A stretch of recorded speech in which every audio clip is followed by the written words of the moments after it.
Buenos días a todos. Comenzamos esta tercera y última sesión de las 31 jornadas de Filología Clásica de la SEC de Asturias y Cantabria. Para empezar, tenemos hoy la presencia ya casi habitual del profesor Marco Antonio Santamaría Álvarez de la Universidad de Salamanca, que nos va a hablar de los mitos dionisíacos en las ranas de Aristófanes, entre la alusividad y el silencio. Cuando quieras, bienvenido, tienes la palabra. Muy bien, pues muchísimas gracias, Pedro Manuel, y expreso en primer lugar mi gratitud y mi alegría por estar aquí, por la acogida, después del pequeño paréntesis que ha supuesto la pandemia, que nos ha permitido el año pasado al menos vernos virtualmente, pero que desde luego no puede sustituir la presencia, y luego todo lo que es el postcongreso, los intermedios y demás, que suelen ser muy fructíferos. Bien, paso entonces ya para no consumir tiempo a la presentación. Es una actividad del proyecto de investigación del que soy investigador principal, transformaciones de los mitos griegos, parodia y racionalización, del que forman parte también algunas profesoras que han intervenido, que van a intervenir, como María José García Soler o Sandra Romano, y me voy a fijar justamente en el tratamiento de los mitos dionisíacos en las ranas de Aristófanes, que, como es sabido, tiene como protagonista a Dioniso. He elegido esta foto de las ranas porque son en cierta manera ranas, pero también iniciados, que son el otro coro importante de la obra y que le da nombre, porque lo de no oír para los no iniciados, lo de no ver y luego lo de callarse para los que sí están iniciados, pues me parece que también representaba ese espíritu iniciático de la obra. Bien, voy a hablar de dos temas, uno, los posibles mitos aludidos y los mitos omitidos y las razones de una o de otra.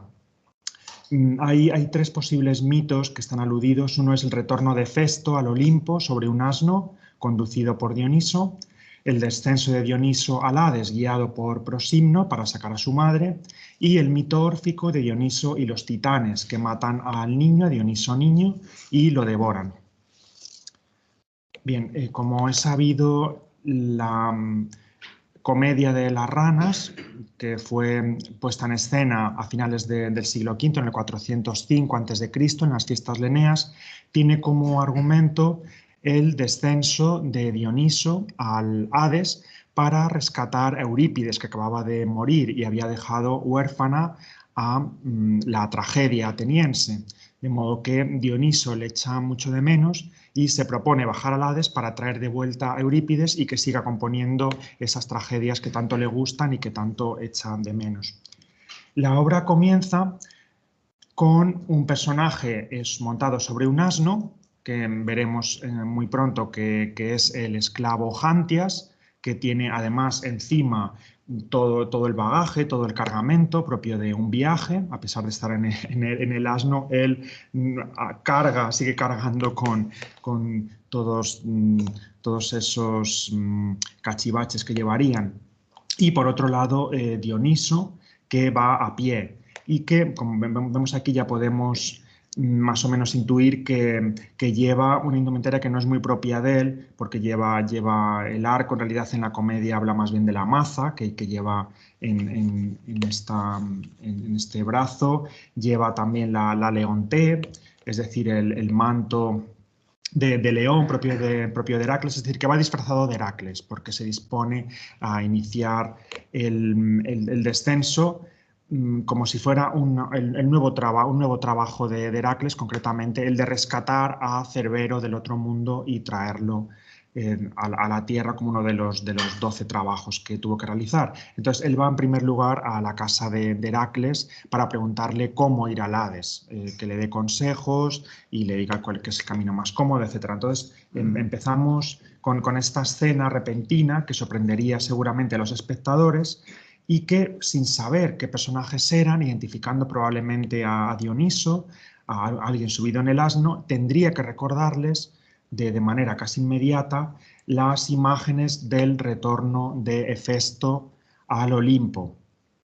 que aparece aquí representado. Entonces se puede ver simplemente la similitud que hay entre esta imagen de una cratera Apulia y esta otra imagen de el personaje a caballo guiado por Dioniso delante. La iconografía es muy numerosa, hay centenares de vasos, por lo tanto es una imagen conocidísima y en el Ática muy conocida, de modo que el espectador, no olvidemos que el teatro es un espectáculo audiovisual, no solamente es el texto, sino también la imagen, le recordaría de manera inmediata ese mito del retorno de Festo. Tenemos aquí otra imagen. ¿En qué consiste este mito? Bueno, muchos de los espectadores presentes y también nos oyen desde casa ya lo conocerán. Se trata de que Festo, cuando nace con la deformidad en los pies, es el dios cojo, es arrojado por su madre en un acto de rechazo fuera del Olimpo y cae a la isla de Lemnos o al mar. Y entonces él en venganza aprende la técnica de la forja, construye unos tronos de oro para todos los dioses del Olimpo, se los lleva, pero el que dedica a Heras, a su madre, que lo había repudiado, tiene una trampa, de modo que cuando Heras se sienta en ese trono, queda atrapada por un engranaje, unas cuerdas que impiden que se mueva, de modo que los dioses tienen que traer de vuelta a Hefesto para que logre sacarla y en primer lugar mandan a Ares. Ares trata de obligarlo por la fuerza, pero no lo consigue. De modo que Dioniso se ofrece a intervenir y lo que hace es emborracharlo, de modo que ya lo debilita y puede subirlo encima de un asno y llevarlo de vuelta al Olimpo para que con sus herramientas logre liberar a su madre de esa trampa, de esa pequeña venganza que le había enviado. Y tenemos aquí la figura de Festo con esas tenazas, ese instrumento que va a utilizar y ya pues un poco representado bajo los efectos del alcohol, con la cabeza agacha, echado para atrás, una posición bastante inestable y siempre guiado por Dioniso.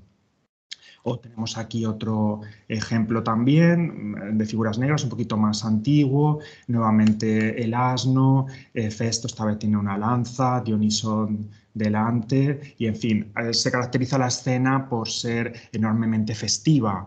Hay todo un comos, hay unos comastai, los juerguistas que siguen a las dos figuras, hay sátiros bebiendo, excitados, hay ninfas, en fin, es todo un ambiente festivo, incluso simposíaco con el vino, de modo que simplemente esa escena pues tiene ya connotaciones festivas, etcétera. Fíjense el pequeño detalle de lo bien aprovechado que está el asno. Se ve por aquí. En fin, es como el cerdo que desaprovecha todo. Bien. Entonces, seguramente la primera escena, recordaría a los espectadores ese mito, solo que se darían cuenta enseguida de que no se trata de Festo, sino de un esclavo, lo cual pues también produce cierta sorpresa, pero esperábamos que fuera Dioniso, que fuera Hefesto. Había sido, por cierto, el tema de alguna comedia, de Epicarmo, los Comastai o Hefesto, posiblemente de algún drama satírico, es muy propio por todo el cortejo, pero no es así. Hay un ambiente más bien no festivo, más bien de miedo, más bien tétrico, porque van a dirigirse no al Olimpo a celebrar, a triunfar, sino precisamente al punto contrario, al Hades. Pero si nos fijamos, el desenlace va a ser muy parecido. En el caso del mito de Festo era la liberación de Hera, de ese trono en que estaba atrapada, y en el caso del descenso de Dioniso va a ser la liberación de un tragediógrafo, en principio Eurípides, aunque al final va a ser Esquilo por otros motivos, porque hay un Agón, etc. Pero también es una figura liberada gracias a Dioniso y, por otro lado, es también una liberación fruto de la tecne. No es la tecne de Festo, de la forja, sino la tecne, en este caso, artística. Es el ganador el que ha demostrado ser el más hábil en el uso de la tecne poética de la tragedia.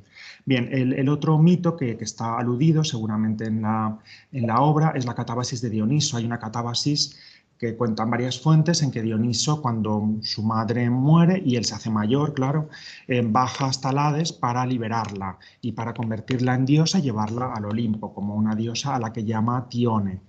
Y así lo acompaña en su estancia en el Olimpo. Entonces, bueno, hay varias fuentes de este mito generales, no muy detalladas, ya desde la antología palatina, Diodoro, Plutarco, Apolodoro, y hay otras fuentes que nos interesan bastante que cuentan más detalles, sobre todo un mito, una versión que seguramente tiene un origen argivo, porque está asociado a la laguna Alcionia en Lerna, tiene que ver con algún ritual mistérico que parece que incluye los falos, el uso de falos, etc. Y realmente hay el mito etiológico para todo ese rito es realmente obsceno. Se ha considerado incluso el mito más obsceno de toda la mitología griega o el más horrible, en palabras de Nilsson. Lo veremos ahora, entonces, bueno, ya prevengo porque hay alguna escena un poco subida de tono. Sobre todo tiene que ver con este guía. Nos lo cuenta Higino en Astronomía. Higino, como saben, tiene dos obras, la Astronomía y las Fábulas, que son un manual de mitología extraordinario, quizá no tan conocido como merecería, pero una fuente mitográfica fundamental. Bien, entonces nos cuenta, ya mencionando esta fuente argólica, que Liber quería sacar a su madre del Hades, llevarla con él, y entonces va hasta esta laguna, la laguna Alcionia, que era una entrada al Hades, y allí busca un guía que le permita entrar, que le dé indicaciones de cómo bajar al Hades. Este Polimno, viendo que Dioniso es joven, de buen ver, pues queda prendado de él y le pide como compensación por esa información pues favores sexuales. Entonces le pidió a cambio de la información una recompensa que podría dar sin daño suyo. El caso es que después Liber dice que si la lograba traer de vuelta haría lo que quisiera. Y bueno, al final realmente Higino no dice qué ocurre, solamente menciona una corona que está por ahí, que es regalo de Venus, quizá fue un regalo de este amante ocasional.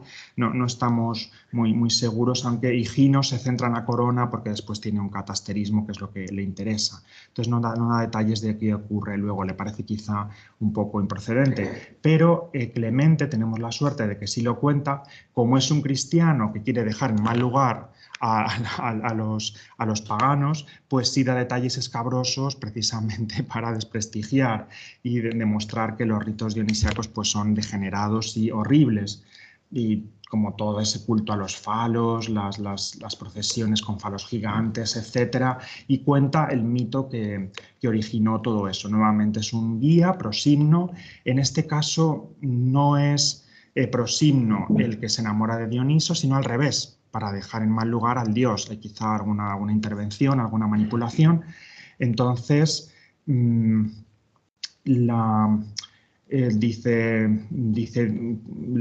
también le quedan en hacerle un favor sexual a cambio de esa información que le va a transmitir, si logra sacarla, etc. El caso es que sí da la promesa de que le hará esa compensación por la información, etc. Se lo jura y bien, una vez que ya desciende y regresa de nuevo, resulta que Prosimno no está por allí porque muere mientras tanto. Entonces Dioniso dice, bueno, ¿y cómo voy a pagar ahora mi deuda si este hombre se me ha muerto? Bien, total, que va buscándolo por allí y encuentra la tumba. Entonces dicen, bueno, él ya no está, pero por lo menos algo podré hacer con lo que queda aquí de este señor. Bien, entonces nos dice Clemente, recreándose realmente, que se apresura a la tumba, siente el deseo de ser penetrado, pasgetia, de ser pasivo literalmente, y corta una rama de higuera al azar, la prepara a modo de miembro viril y se sienta en la rama. para de ese modo cumplir la promesa del muerto y así que al menos desde el otro mundo se sintiera satisfecho. Yo he cumplido mi parte, así que no te quejes mucho, así que en fin. Y esa sería la razón de por qué se utilizan falos hechos con madera de higuera y se llevan en procesión, pues recordando todo aquel episodio de Dioniso, que además salió muy bien porque logra sacar a su madre y llevarla al Olimpo. Bien, entonces, es evidente que Aristófanes en las ranas no puede aludir a este mito del descenso de Dioniso para sacar a su madre porque estropearía todo. Si nos dijera que Dioniso ya ha ido a bajar a su madre, no tendría sentido que fuera a preguntar a Heracles cómo bajar al Hades, porque él ya sabría cómo hacerlo. Entonces tiene que estar virgen, tiene que ser totalmente desconocedor para precisamente de ese modo sorprenderse con todo lo que va encontrando, asustarse con los monstruos, etcétera, algo que no tendría sentido si ya fuera experimentado, si realmente hubiera ido. Queda la duda de si ya en la época de Aristófanes ese mito existía, porque sobre todo está centrado en la Argólide y no sabríamos si habría llegado a Atenas, pero es muy probable que sí, porque en la iconografía ya se encuentra. Hay algún caso en que Dioniso aparece en un carro con Sémele y seguramente habla de la apoteosis de su madre convertida en Tión. Entonces es muy probable que Aristófanes, si lo conociera, estaría contando, por tanto, un mito más o menos familiar para los atenienses, pero dándole otro giro. Su catábasis tendría otra finalidad distinta de la habitual, en la que Dioniso no muestra su amor filial, sino su amor al género, su amor a la tragedia. Es al final el patrón del teatro y tiene que darle un nuevo resurgir después de que ya los tres trágicos han muerto y Atenas ha quedado tan desprovista de este arte en un momento muy crítico como es el final de la guerra del Peloponeso. Bien, entonces resulta que hay algún pasaje de la obra en que hay cierta alusión a la necrofilia, de modo que aunque este mito no esté narrado, parece que está aludido y que, claro, toda esa parte tan, tan extraña del dios, que lo deja, bueno, no en muy buen lugar, como alguien muy llevado por la lujuria, etcétera, va a aparecer en algún momento de la obra también así, pues es explotado de manera cómica. Entonces, cuando Dioniso está hablando con Heracles, dice, mira, es que resulta que yo estaba en el barco leyendo Andrómeda, una obra de Eurípides, cuando de repente un deseo me golpeó el corazón. Exaignes pozos, un deseo repentino me llegó, dice, un deseo como de grande, dice, pequeño, del tamaño de Molón, de una mujer, dice, no, para nada, más bien de un muchacho, ¿qué va? De un hombre, dice, mira, déjalo. Heracles, ¿has tenido trato con Clístenes? Era un conocido homosexual de la época. Dice, no te burles de mí, hermano, lo que pasa es que me encuentro mal. Después ya le aclara, dice, tal es el deseo que me atormenta, pues justo así es el deseo que me consume por Eurípides. Dice, por Eurípides, o sea que por el que tienes deseo, ese deseo que te ha llegado repentino, ese pozos, ese gímeros, es por Eurípides a pesar de que está muerto. Entonces hay esta sorpresa por parte de Heracles que juega con ese doble sentido de pozos. Pozos es un término que indica el deseo, que implica también el echar de menos a alguien. Puede ser en un sentido amoroso, ese sufrimiento que se tiene porque el amado o la amada no está presente, o también la nostalgia de alguien perdido, alguien que ha fallecido y que se sigue deseando, o el gímeros. En principio son términos muy connotados eróticamente. No está usado así por parte de Aristófanes, de Dioniso, es un amor metafórico, un enamoramiento metafórico, está enamorado no tanto de Eurípides, sino de sus obras. Y Heracles lo toma por el otro lado, dice, o sea, que quieres bajar a recuperar a alguien, al Hades, a alguien a quien echas de menos eróticamente, como por cierto hizo Orfeo, que bajó a recuperar a Eurídice, dice, y entonces ese por el que vas a bajar, ese muerto, es Eurípides. Y entonces se produce todo ese malentendido que a los espectadores posiblemente les recordaría esa historia de Dioniso con Prosimno, esa especie de necrofilia que se produce. y que después en otra escena, cuando ya está embarcando en la barca de Caronte, vuelve a producirse una alusión que posiblemente va por aquí también. Le dice Caronte, venga, anda, entra, súbete por ahí. Dice, si se embarca alguno más, que se dé prisa. Y entonces le dice Caronte, siéntate ahí en el remo. Y Dioniso lo interpreta de manera literal y va a sentarse no al lado del remo para poder remar, sino encima de ese remo que sobresale, donde se agarraría, claro. Va a intentar subirse ahí. Dice, ¿pero qué haces? Dice, ¿qué hago? ¿Qué voy a hacerlo? Lo que tú me has dicho, sentarme en el remo donde me has mandado tú. Dice, no te vas a sentar aquí, tripón, y seguramente le indicaría el asiento donde debería ir. Entonces Dioniso aquí, pues claro, aparece como un necio que toma las indicaciones de manera literal, no está experimentado en cómo uno se sube a un barco, pero que también al intentar subirse en esa madera que sobresale, pues tiene también esa posible alusión a esa rama de higuera sobre la que Dioniso se sube. Bien, después, más adelante, hay varios episodios, os salen los iniciados, encuentran monstruos, etcétera, o supuestos monstruos, y ya cuando llegan a las puertas del Hades, se encuentran con el portero Éaco y dice, ¿quién hay aquí? Dioniso, que está disfrazado de Heracles, dice, soy Heracles, el fuerte. Como diciendo, bueno, si ya me has dejado entrar una vez, déjame entrar una segunda. Lo que no se espera es que Éaco, nada más verle, dice, canalla, sinvergüenza, cara dura, maldito, más que maldito, requete maldito, que te llevaste a nuestro perro Cerbero. O sea, que tienes la desvergüenza de, después de habernos robado al perro, volver aquí de nuevo. ¿Pero qué pretendes? Y claro, es una reacción que él no espera. Entonces, Éaco le lanza toda una serie de amenazas terribles, de monstruos, de torturas que en el otro mundo le van a desesperar, va a pasarlo horriblemente mal.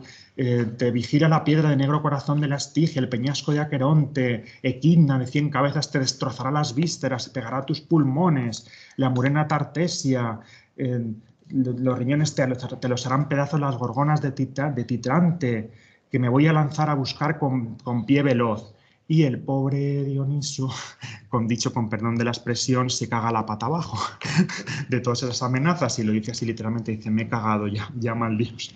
Dice, dice, hazme reír, no te vas a levantar, hombre, por favor, que eres un dios, que eres Heracles, actúa con un poquito de dignidad, de valor, que tienes que hacerte pasar por lo menos por Heracles. Bien, entonces aquí lo interesante es que utiliza una serie de términos, diasparaxe, que recuerdan el diasparagmos, el desmembramiento, el despedazamiento, diaspasonta, y las gorgonas te harán pedazos, los intestinos, es decir, que va a quedar hecho pedazos, lo cual para alguna estudiosa como la de Richards es una posible alusión al mito del desmembramiento de Dioniso por obra de los titanes. Es un mito órfico en que Dioniso niño recibe el reinado universal por parte de Zeus, recibe el trono del mundo y los titanes por envidia le echan una trampa y finalmente le atrapan y acaban con él, le desmiembran, este típico rito dionisiaco del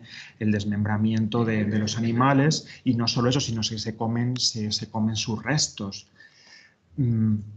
Bien, de modo que esta alusión al destrozamiento de Dioniso por monstruos podría aludir a ese mito de Dioniso y los titanes. Y después Dioniso, con los restos que quedan, es devuelto a la vida y va a volver a nacer, en este caso ya con otra madre, con Sémele. La primera madre era Perséfone, la segunda madre de Dioniso será Sémele. Hay dos Dionisos distintos, de modo que habría una resurrección o un resurgimiento, un renacimiento del dios, más bien renacimiento del dios, que podría estar aludido en ese antistemi de volver a la vida, de volver a levantarse. Bien, sin embargo, a mí esta alusión, esta posible alusión al mito órfico no me convence demasiado, precisamente por su crudeza. Esto es una amenaza que asusta mucho al dios y que por eso causa una gran hilaridad, porque da mucha risa ver a gente asustada, sobre todo alguien tan petulante y tan belicoso aparentemente como era Dioniso al principio de la obra, que se iba a comer el mundo o el inframundo.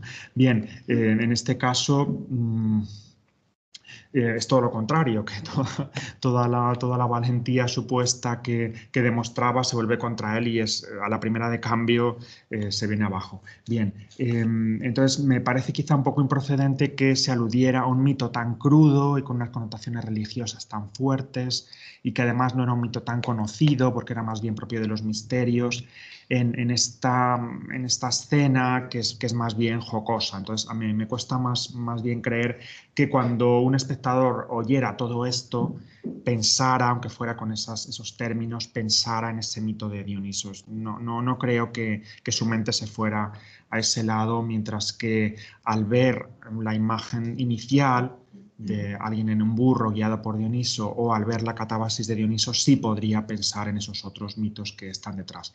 Es también muy interesante que hay otra serie de mitos que están silenciados. Hay mitos relacionados con Dioniso que no están aludidos nunca en toda la comedia. Por ejemplo, el nacimiento de Dioniso tras la fulminación de Sémele. Sémele no se menciona nunca en toda la obra.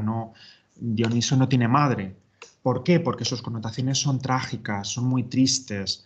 Es la que muere por el rayo de Zeus, a pesar de que Zeus la quería, es el niño que nace antes de tiempo, que tiene que ser nuevamente criado en el muslo de Zeus.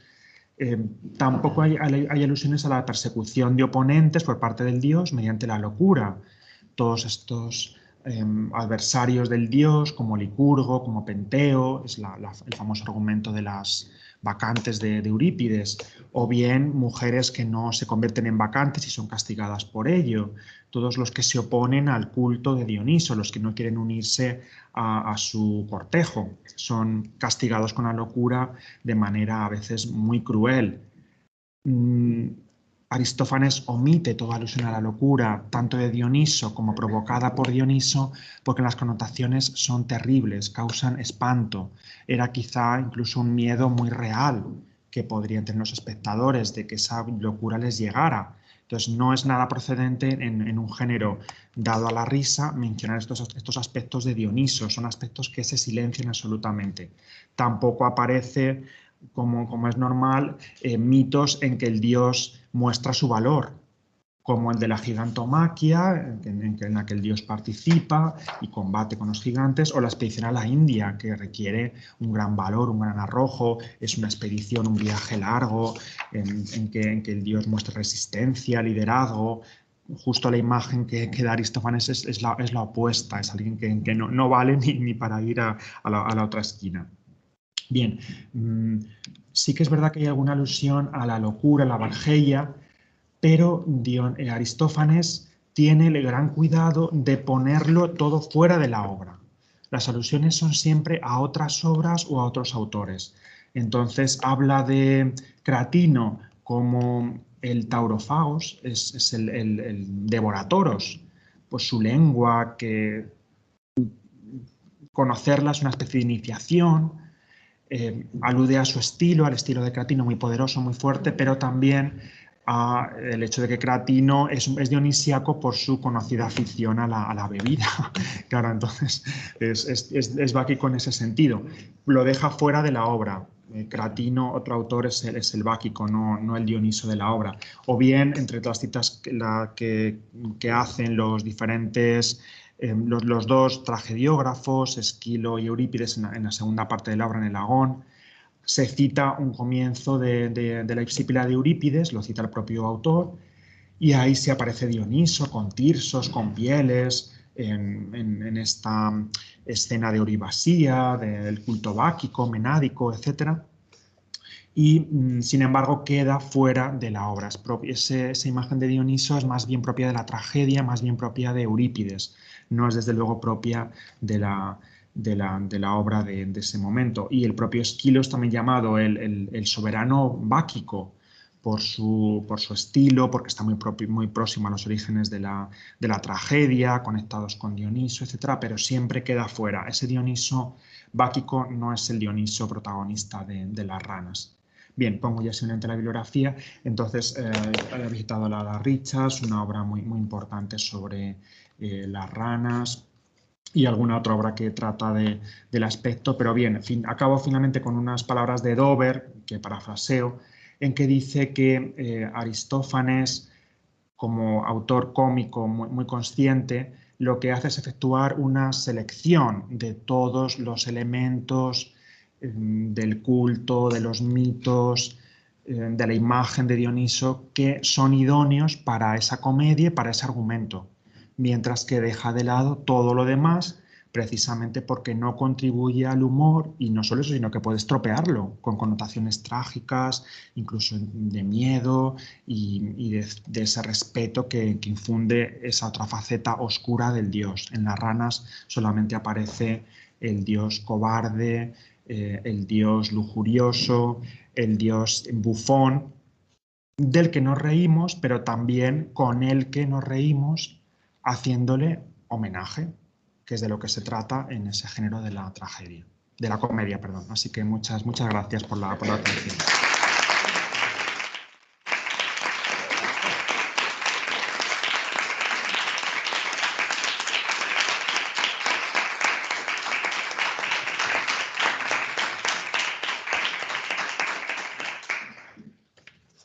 Muchas gracias a ti, Marco Antonio, por esta, como siempre, excelentísima comunicación.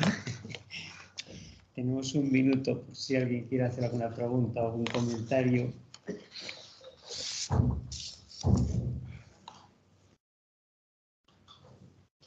Quedan 20 segundos para una pregunta. Ha quedado muy claro todo.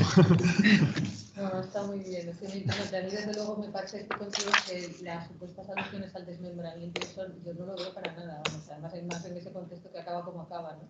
Claro. No lo veo para nada. Me parece que es coincidencia, o sea, que es casual, ¿no? Sí, eso creo yo. Parte de la amenaza, lo que no tiene yo no. Bueno, pues muy bien, pues muchas gracias. Entonces ahora vamos a dar paso a Dalia Alonso Secades, que es una doctoranda de la Universidad de Oviedo, que nos va a hablar acerca de... Yo no la puse.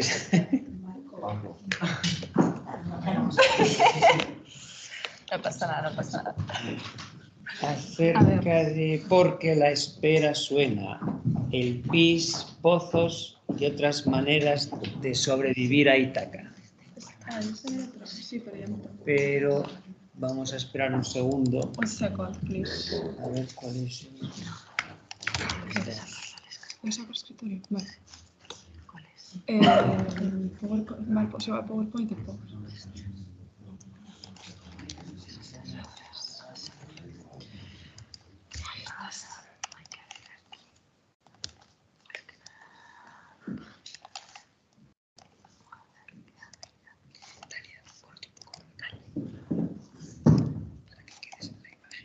Vale. Realización.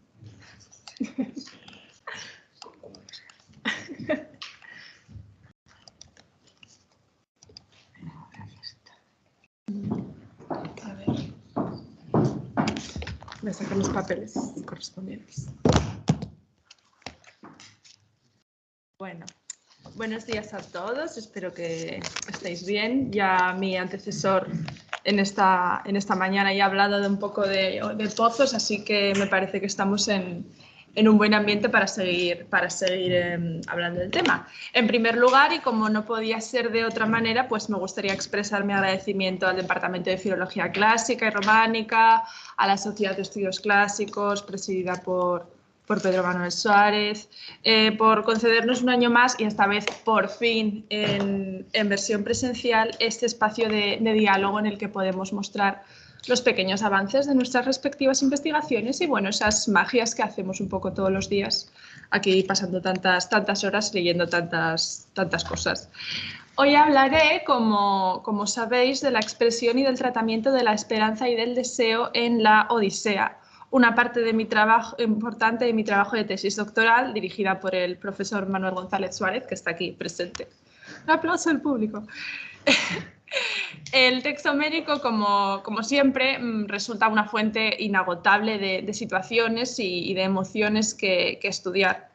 En esta ocasión, al pretender hablar de deseo y esperanza, creo que resulta fácil para todos saber por dónde hay que empezar a buscar, por todo lo relacionado con el regreso de Odiseo a la patria después de la guerra y con la larga espera de Penélope y otros personajes en la isla a que se produzca...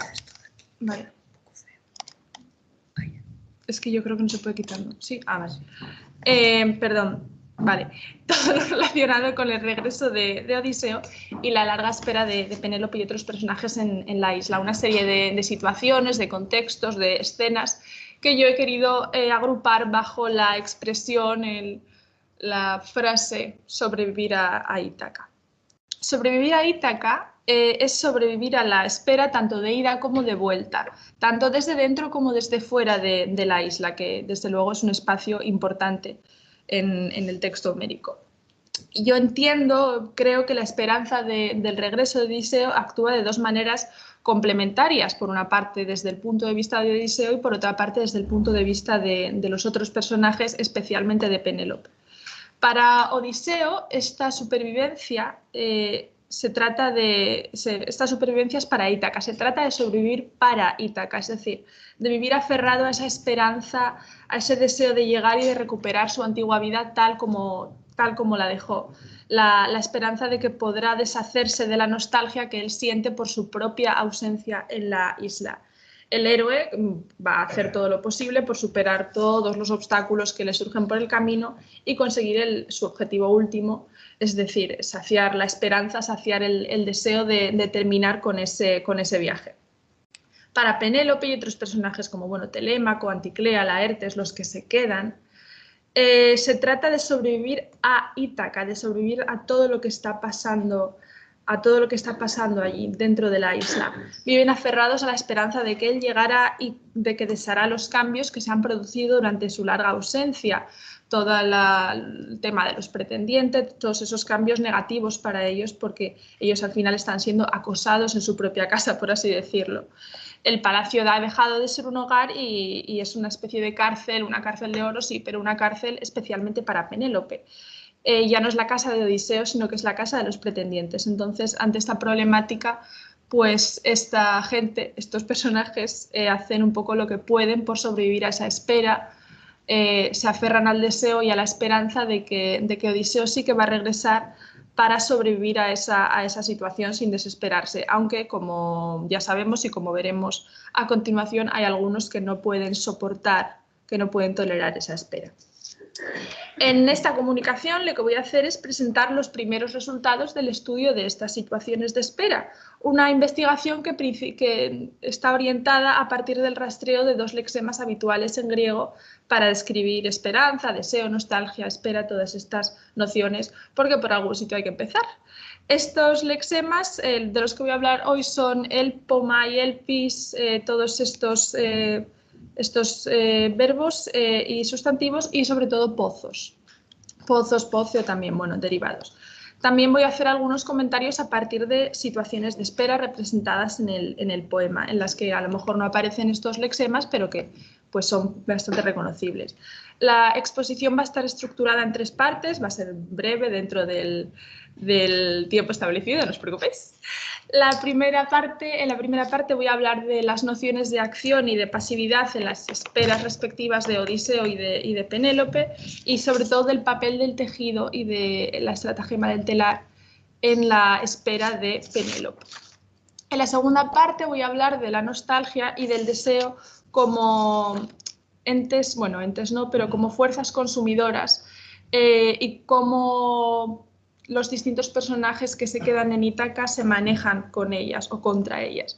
Y en último lugar haré algunas consideraciones a propósito de la falsa esperanza y de la noción intrínseca de que todo deseo nace condenado a no cumplirse del todo, a nunca ser saciado.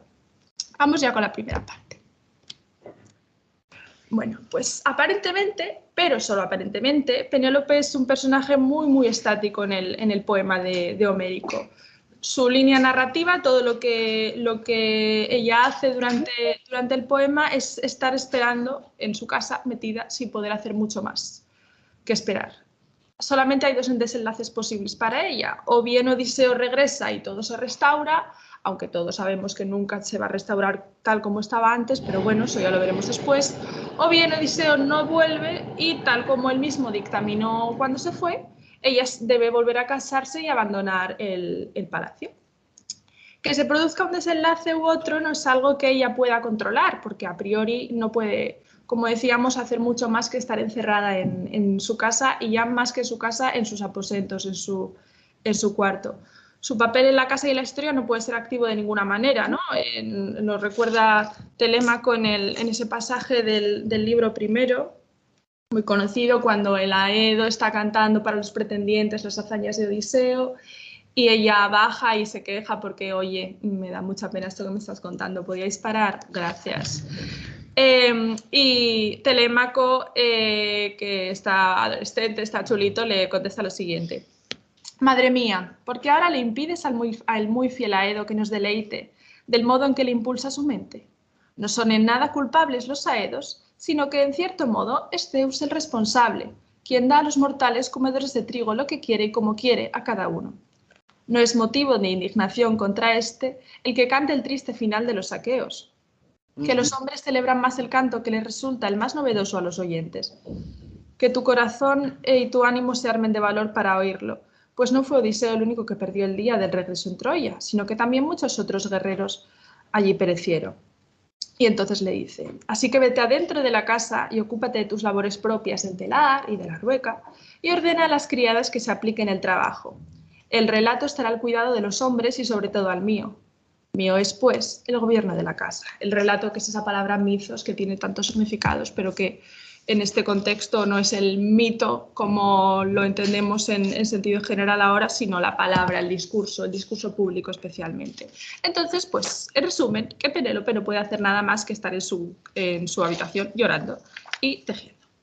Odiseo, evidentemente, depende de muchos factores externos para poder controlar su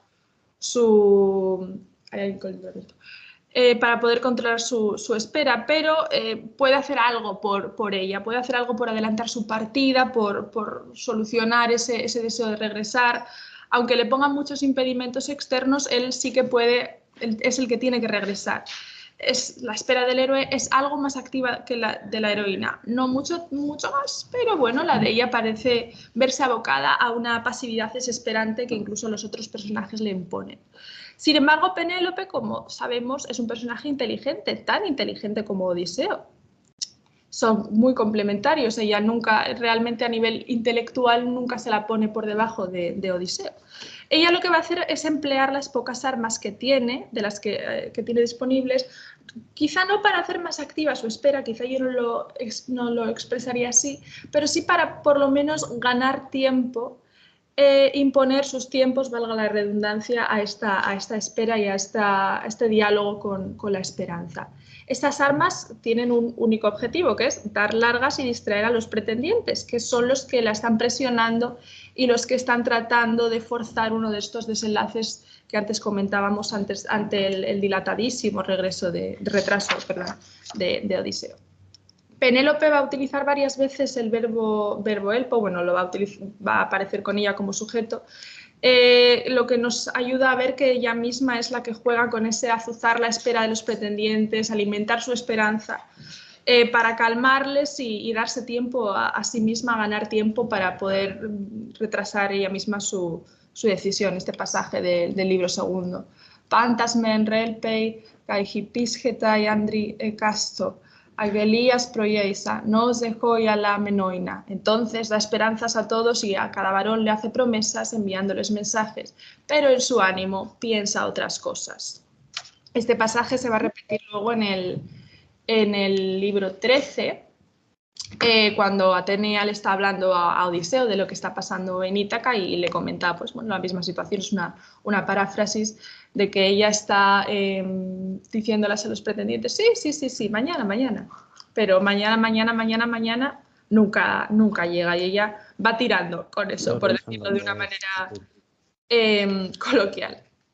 Estas esperanzas que da, estas promesas vacías, mientras ella considera otras cosas, pero esto que les va diciendo a los pretendientes se concreta en una acción muy conocida, que es la del famoso juego de la mortaja de Laertes, que se teje de día y se teje de noche. Ya lo sabemos, ¿no? Pues ella les dice a los pretendientes, sí, estoy tejiendo esto así aquí para mi suegro para cuando se muera, y cuando lo acabe de tejer os voy a dar una respuesta, pero por la noche... Ella se asegura de que todos la ven tejiendo por el día, pero por la noche lo desteje hasta que una criada se chiva y entonces ya no le sirve más la estratagema. Penélope no puede hablar, el propio Telémaco le ha dicho que el mithos en la casa, el relato en la casa es suyo, no puede negarse directamente al matrimonio que resolverá todos los problemas que ha traído a Ítaca la prolongada ausencia del rey, pero sí puede entretener. Me parece muy acertada la comparación que plantea la filóloga Nieto Hernández entre Penélope y Sherezade, donde una entretenía durante 1001 noches con la palabra y con las historias, la otra lo que hace es entretener con falsas promesas y con estratagemas, porque primero tenemos lo del telar, pero luego tenemos lo del concurso de la competición de arco, que no deja de ser otra manera de ganar un día más o 2 días más. Vamos a hacer una competición, el que consiga armar el arco de Odiseo mañana será el que se case conmigo, pero entonces ya está dilatándolo un poquito más.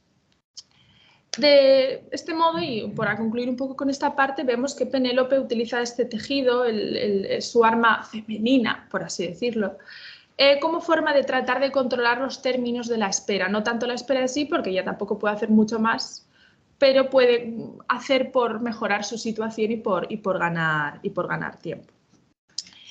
En segundo lugar, como comentaba, voy a hablar un poco de el pozos y cuáles son los límites de la esperanza, esa expresión que tenemos maravillosa de la espera desespera, que yo creo que resume muy bien todo esto que estamos contando. Este ganar tiempo que hace Penélope, que hacen todos los que se quedan en Ítaca, no deja de ser un parche, y los parches no siempre funcionan o no funcionan durante muchísimo tiempo. Y es que, como es lógico, es complicado mantenerse en pie para resistir ante el espíritu destructivo de una espera que se alarga demasiado, como es la de Odiseo, que está 20 años fuera, una barbaridad de tiempo. Los personajes que se han quedado en Ítaca y tratan de sobrevivir a ella, tratan de sobrevivir a Ítaca y a esta espera, tienen una relación compleja con el proceso del regreso, con la esperanza. Esta nostalgia que ellos sienten por el regreso de Odiseo es lo que los mantiene a flote, pero también es lo que los arrastra poco a poco hacia el abismo. Pozos, pocio y otros derivados son las palabras que nuestros personajes emplean habitualmente para referirse a sus sentimientos con respecto a la ausencia de Odiseo. Se trata de un lexema que en todos sus usos implica ausencia de algo y que aplicado a procesos emocionales o más emotivos, yo creo que es el equivalente al castellano nostalgia. Creo que es la palabra que más en este contexto, en otros pues puede significar más deseo erótico, como en los líricos, etcétera, pero en estos usos en la Odisea yo creo que la palabra adecuada sería nostalgia. Penélope, en la primera intervención hablada que tiene en el texto, antes de lo que os leí antes, ¿verdad? Cuando se quejaba a Laedo de que todo ese relato sobre la guerra de Troya le traía recuerdos de Odiseo y la ponía triste, va a utilizar este verbo. Pues siento nostalgia de tal cabeza, siempre acordándome de ese hombre cuya gloria es amplia en la Hélade y en medio de Argos. También así se va a expresar Eumeo, el porquero, cuando en el libro 14 está hablando con Odiseo, aunque él todavía no lo sabe, y le cuenta las penas que provoca la ausencia de su amo en la isla. Habla de todos los hombres que no van a volver de Troya y dice, y por ellos no me conduelo tanto, aunque deseo verlos con mis ojos de la tierra patria, sino que me invade la nostalgia o el deseo de ver a Odiseo ausente. Deseo ya veis que encaja también bastante bien con lo que significa. La esperanza aprieta, pero también ahoga. que se lo digan a Euriclea o a Laertes, que confiesa al propio Odiseo cuando éste se la encuentra en los infiernos, que fue la nostalgia de su hijo lo que la llevó a la muerte. Primero ella le va a hablar de cómo está Laertes, porque bueno, él pregunta por su padre, por cómo están las cosas en la isla, y ella le dice pues lo siguiente: y allí yace afligido, y en su pecho crece un gran dolor, porque tiene esperanza de tu regreso. Y es que la vejez molesta ya le ha llegado. Laertes está un poco muerto en vida. El señor sigue ahí, pero está aislado de todo el mundo, viviendo en la miseria. Luego cuenta eso de que duerme al raso, etc. Y eso es algo que provoca directamente ese pozos, esa nostalgia, ese deseo. Luego cuando Odiseo lógicamente le pregunta: ¿y tú cómo es que te has muerto? ¿Qué haces aquí? Y ella le dice que no la mató ninguna enfermedad, no murió por dagas, sino que tu nostalgia, se entiende la nostalgia de él, el deseo de que él volviera a su ausencia, y tu pensamiento, es decir, no el pensamiento de las cosas que él piense, sino el pensamiento hacia él, el pensar en él, ilustre Odiseo, y tu dulzura me quitaron la dulce vida. Tengo que decir también que este lexema aparece varias veces y cuando aparece sin matices de emoción o de sentimiento, aparece simplemente para indicar la ausencia de algo. No siempre es nostalgia, sino que a veces simplemente es echar en falta algo, que algo no esté presente. Por ejemplo, en el libro segundo, los pretendientes hablan con Telémaco y le estaban amenazando. Y le dicen: pues tus propiedades y tu hacienda serán devoradas, en tanto que precisamente aquella tenga este pensamiento, el cual ahora en su pecho han colocado los dioses. Gran gloria para sí misma se está creando, pero para ti solo habrá la ausencia de tu riqueza. Ahí no encaja muy bien decir la nostalgia de tu riqueza, sino simplemente no vas a tener nada porque te lo vamos a robar todo, mientras ella siga sin querer casarse con ninguno de nosotros. También en el libro segundo, cuando Telémaco decide irse a preguntar por su padre y le hace prometer a Euriclea. Antes dije Euriclea cuando quería decir Anticlea, perdón, siempre me confundo y siempre me voy a confundir porque nunca las distingo. Cuando le dice Euriclea, perdón, a la esclava: pero a mi madre promete que no les vas a decir estas cosas antes de que llegue el día 10º o el 12º, o antes de que ella misma me eche de menos y escuche que me he ido, de modo que llorando no estropee su bella piel. El echar de menos no es que ella diga: ay, ¿cómo le echo de menos?, sino que se dé cuenta de que no está en la isla. Y también en el libro 10º, cuando Odiseo y Circe están hablando de cómo llegar a los infiernos, y él le dice que necesitará un guía, necesitará alguien que le lleve, y ella dice: Laertíada, Odiseo de multiforme ingenio, que no te preocupe la ausencia de un guía para tu nave, simplemente que no te preocupe que no esté ahí nadie para guiar tu nave, porque vas a llegar solo. Esto también sucede pues con Elpoma y con Elpo, con el PIS, y especialmente con Elpoma y con la forma medio pasiva, que también aparece muchas veces como simple expectativa lógica, no como tener esperanza con ese matiz de deseo que nosotros le aplicamos a la palabra esperanza, sino simplemente el first conditional. X, si pasa esto, va a pasar lo otro. Muchas veces aparece simplemente con ese matiz, que también hay que decirlo, no todo es tan bonito y tan emotivo. Y ya para acabar, quizá el aspecto más terrible de la espera y de este deseo de solucionar una ausencia es que incluso cuando esto sucede, cuando se cumple lo que llevamos tanto tiempo esperando, se resuelve esa ausencia, el resultado muchas veces es vano, es fútil, es falso. Que la esperanza es por naturaleza engañadora es algo que ya nos decía Hesíodo, ¿no?, al hablar de Pandora, y también la Artegonía dice esto de: y el varón perezoso que confía en la vacía esperanza, falto de vida, muchas cosas malas en su ánimo las considera. En esta misma línea, Penélope sabe que su deseo de ver a Odiseo sano y salvo puede hacer que su juicio se nuble, y por eso no confía en él desde el primer momento, ¿no?, sino que prolonga un poco esa anagnórisis y se somete a varias pruebas, entre las que está la triquiñuela de la cama del olivo. Cuando la esclava le va a decir que Odiseo ya ha llegado, ella al principio se emociona, pero luego da un pasito para atrás y le dice: «Aya, querida, no te exaltes tanto con tus risas alegres. Sabes bien cuán querido sería para todos el verlo ya en casa, sobre todo para mí y para el hijo que engendramos. Pero no es seguro este relato que tú cuentas, sino que alguno de los inmortales ha dado muerte a los nobles pretendientes enfurecido por su perversa soberbia y sus malignas acciones, porque no respetaban a ningún humano en esta tierra, ni noble ni villano, que se topara con ellos. Por eso, por su insolencia, sufrieron esta desdicha. En cuanto a Odiseo, perdió sin duda su regreso lejos de la tierra aquea y ya está muerto. Está tan, voy a decir traumatizada, que es una palabra como poco científica, pero creo que se me entiende, lleva tantos años esperando y sabe perfectamente que esa espera puede haber perjudicado tanto a su propio juicio, que no se fía de sí misma y ni siquiera se fía de que ese hombre que todo el mundo está reconociendo como Odiseo sea Odiseo, hasta que ella no lo reconoce con una prueba muy compleja.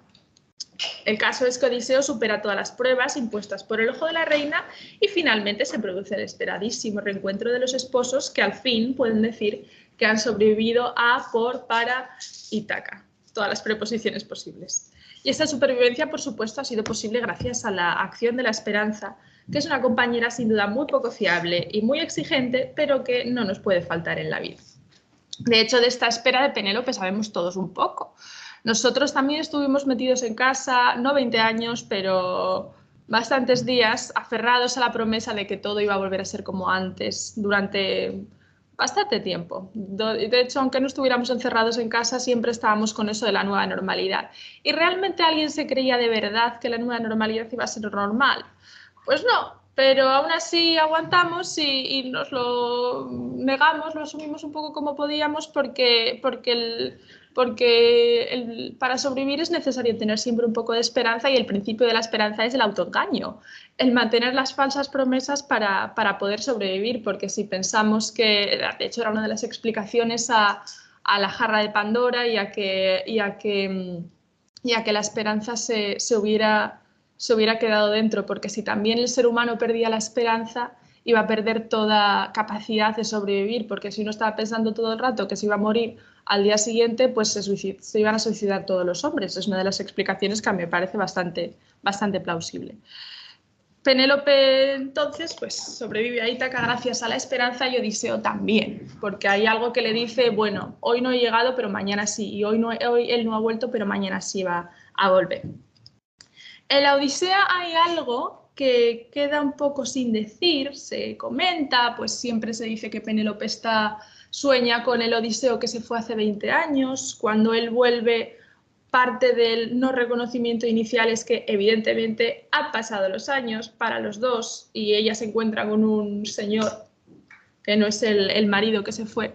Pero es una noción que queda un poco sin explorar realmente, ¿no? Porque a ella no le importa, son tantas las ganas que tiene de charlar y de yacer con su esposo que ni siquiera, de hecho, la noche con su tiempo normal es suficiente, Atenea la tiene que alargar. Entonces esto queda un poco apartado.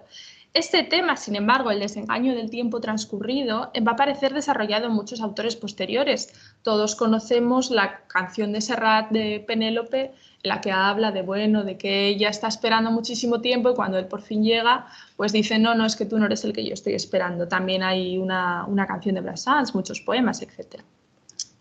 Y no son tan importantes, espero que nadie se ofenda por lo que voy a decir, no son tan importantes los ecos de Homero como el propio Homero. Si no fuera por ellos realmente, si no fuera porque tantos y tantos y tantos escritores posteriores a Homero, incluso dentro de la antigüedad, claro, quisieron seguir hablando de su obra, de sus personajes, de las situaciones que él planteaba, si no fuera por eso realmente a nosotros nos interesaría hoy en día seguir hablando de Homero, de lo que escribió. Yo creo que no, sinceramente. Y aunque no me queda aquí tiempo ni mucho espacio para considerar la importancia real de estos autores o todo el desarrollo que este tema ha podido tener a lo largo de la historia de la literatura, lógicamente, me gustaría acabar con un par de poemas de Francisca Aguirre, que es una poeta española reciente, se murió hace 20 años o una cosa así, y que escribió, que publicó su primer libro llamado Ítaca, en el que hace en el que trata el tema del regreso, de la espera, desde el punto de vista de Penélope, de una manera que a mí me parece brillante. y gracias a la cual encontré un título que me gustaba para la comunicación, porque la comunicación se llama con un verso de este libro. Y voy a leer 2 poemas, creo que voy bien de tiempo. Sí, ¿no? Más o menos. Son un par de minutos, no os preocupéis. El primero que trata este tema de la espera que acaba en decepción, y el segundo que es el que se titula Ítaca, y que lo voy a leer pues porque es muy bonito y porque me gustaría darlo a conocer un poco. La bienvenida, de Francisca Aguirre. Ha vuelto.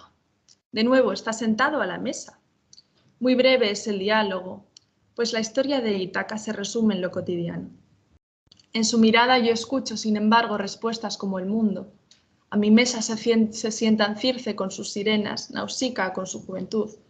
Con él están como una nostalgia que fuera ya una culpa, las vidas y los rostros de las que amó, el encanto implacable de cuanto arriesgaba y la alegría de una entrega más allá de sentimientos y moral.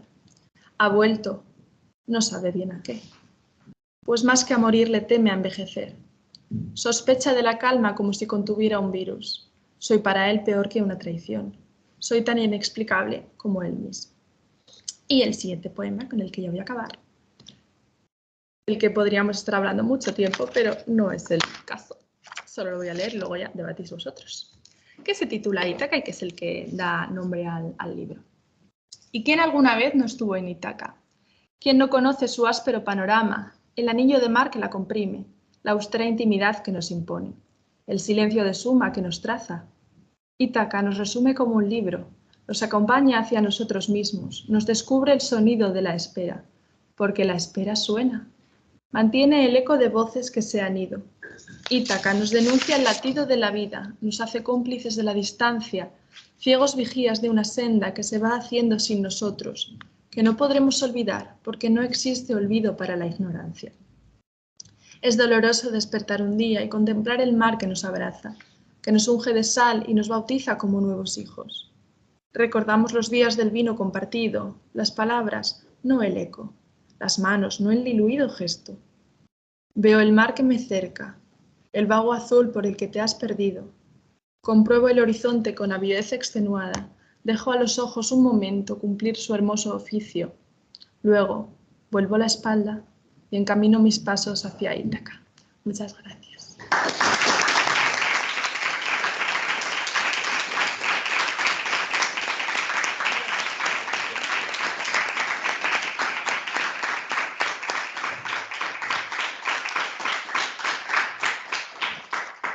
Pues tenemos 3 minutos. Muchas gracias, Daria. Felicidades por tu comunicación. Tenemos 3 minutos por si alguien quiere comentar algo.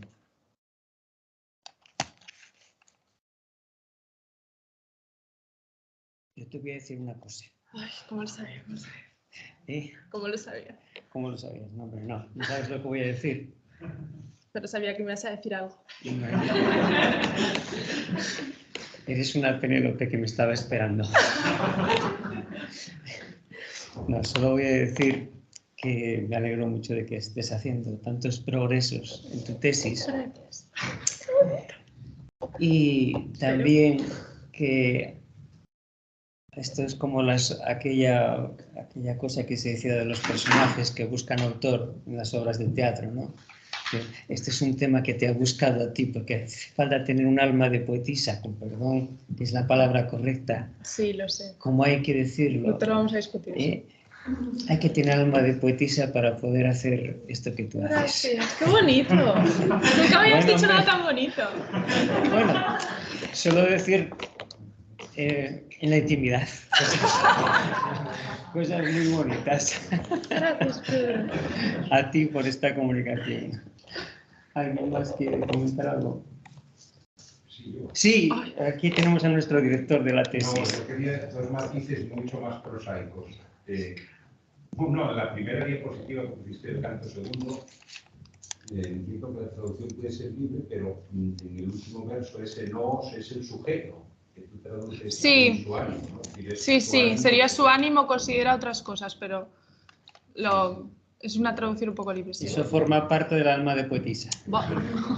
Y otro matiz es que, a propósito de lo que decía, de que Homero no interesaría sin... no he dicho eso. bueno, o que me interesaría menos sin el concurso de los autores que recrean sus obras. Yo ahí no estoy completamente de acuerdo en ese punto. Creo que podría seguir interesando si Sorrell no hubiera existido y si no se hubieran escrito sus poemas y demás. Homero creo que podría seguir teniendo cierto interés. Y estoy de acuerdo, pero lo que yo quiero decir con esto es que evidentemente tiene interés, pero no podemos dejar de tener en cuenta, como muchas veces se hace.